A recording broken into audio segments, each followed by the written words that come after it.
My name is Joe Vincent from Gonzales, Louisiana, just south of Baton Rouge, in between New Orleans, Louisiana. I've been painting, custom painting, for about 32 years now total. I started when I was 16 years old.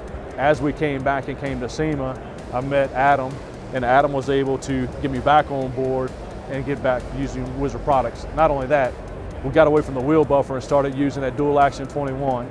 The dual action buffer is awesome. No swirl marks. It's one of the best shines you can have. And it was Adam that got me set on the system to be able to use that to where we start with the Mystic cut, all right? We'll start with a microfiber cloth pad, start our cutting process.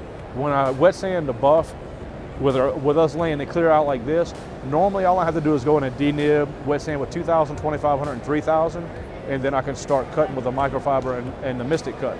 So it's a lot less work to be able to bring that shine back up that way.